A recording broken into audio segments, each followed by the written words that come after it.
আসসালামু আলাইকুম। সবাই কেমন আছেন? আশা করি আল্লাহ তাআলার অশেষ রহমতে সবাই অনেক অনেক বেশি ভালো আছেন। আলহামদুলিল্লাহ আমরাও ভালো আছি। আমি আঁকি সংসার থেকে আরও একটি নতুন ভিডিও নিয়ে আপনাদের মাঝে চলে আসলাম। তো স্কিপ না করে পুরো ভিডিওটি দেখবেন, আশা করি ভালো লাগবে। আর আমি সকাল থেকে ভিডিওটা শুরু করলাম। সকালবেলা প্রথমে আমি চুলাটা নেপে নিচ্ছি। কয়েকদিন যাব চুলাটা নেপার দরকার, তো আজকে নেপে নিচ্ছি। আর চুলা লেপাটা শেষ করে এখন আমি বিছানার চাদরগুলো ধুয়ে একটু রোদে শুকাইতে দিছি। কিন্তু বাড়িতে বেশি রোদ নেই, তারপরেও দিয়ে দিছি, বাতাসে শুকিয়ে যাবে।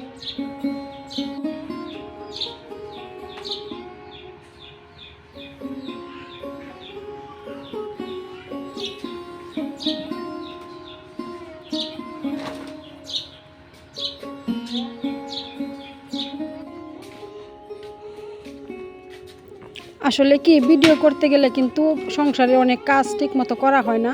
সেই জন্য আমি 2-1 দিন ভিডিও না দিয়ে ঘর বাড়ি একদম পরিষ্কার করে নিয়েছি, আর অনেক কাজও করে নিয়েছি। তো যতটি কাজ আমার করার ছিল সবগুলো কাজ আমি করিয়ে গুছিয়ে নিয়েছি। আর এই তো এখন রেকটা ধুয়ে নিচ্ছি, আর ফেলে রেকটা। তো আরও অনেক কাজ করছি, সব কাজ তো আর আপনাদের সাথে শেয়ার করা হয় না। অল্প অল্প করে কিছুটা শেয়ার করছি, আর বাকি কাজ আমি অফ ক্যামেরায় করে নিচ্ছি কয়েকদিন পরে। তো আমি রেকটা এখন ধুয়ে নিচ্ছি ভালো করে। আর আমি একা মানুষ, কিন্তু আমার অনেক কাজ করতে হয় একা হাতে। তো সব কিছুই ম্যানেজ আমাকেই করতে হয়।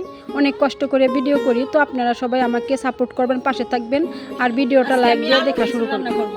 এই তো নিচে আলু, আর এখানে আছে আতপ চাল, আর মাসকলার ডাল। মাসকলার ডাল দিয়ে আজকে আমি আলুর খিচুড়ি রান্না করি। তো আমি আলুর খিচুড়িটা কেমন রান্না করি সেটা দেখতে হলে আমার সাথে থাকবেন আর পুরো ভিডিওটা দেখবেন। তো এখন আমি আলুগুলো আগে সিদ্ধ করে নেব। চুলায় আমি আলু বসিয়ে দিয়েছি সিদ্ধ করার জন্য। আর এখন চালগুলা দিয়ে পাতিলেতে উঠিয়ে নিচ্ছি। আর এখানে সব রকমের মশলা আমি দিয়ে দেবো, দিয়ে আর কি খিচুড়ির জন্য রেডি করব।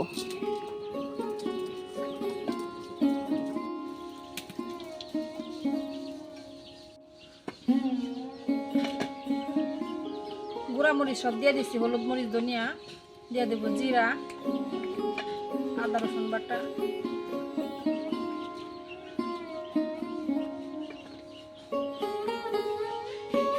কাঁচামরিচ, পেঁয়াজ,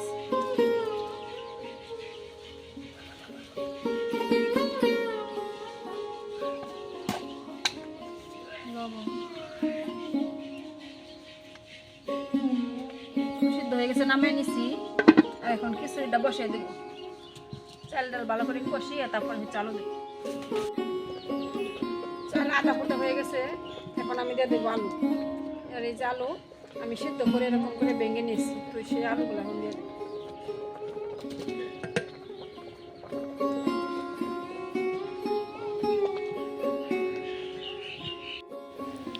মাসকলাইয়ের ডালের গুঁড়া আমি এখন পানিতে ভিজিয়ে তারপরে দিয়ে দেবো গুলিয়ে। আর এই ডালগুলা আমাদের ক্ষেতের, আমার আম্মা আমার জন্য পাঠাইছে বাড়ি থেকে। ডালগুলা কিন্তু অনেক ঘ্রাণ, আর খাইতেও কিন্তু অনেক মজা হয়, সুন্দর একটা ফ্লেভার আসে। আর হাতের জিনিস তো মজা অন্যরকম, আপনারা সবাই জানেন। তো ডালগুলা দিয়ে আমি এখন খিচুড়িটা রান্না করে নেব।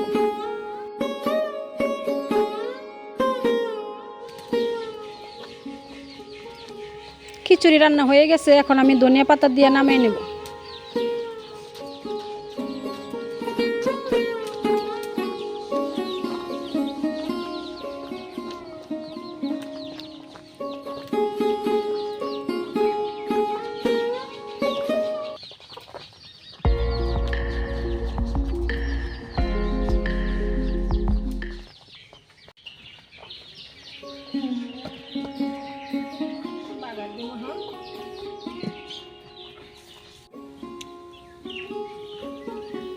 খিচুড়ি রান্না করার পর সরিষার তেল রসুন দিয়ে এরকম করে বাগার দিলে কিন্তু সেই খিচুড়িটা খাইতে আরও বেশি মজা হয়। তো আজকের আমার খিচুড়ি রান্নাটা কেমন হয়েছে আপনারা কিন্তু আমাকে কমেন্টের মাধ্যমে জানাতে ভুলবেন না। আর আমার বাড়িতে খিচুড়ি প্রায় রান্না করতে হয়, কারণ আমার ছেলে অনেক খিচুড়ি লাভার। সে কিন্তু খিচুড়ি অনেক পছন্দ করে, তাই আর কি মাঝে মাঝে খিচুড়ি রান্না করতে হয়।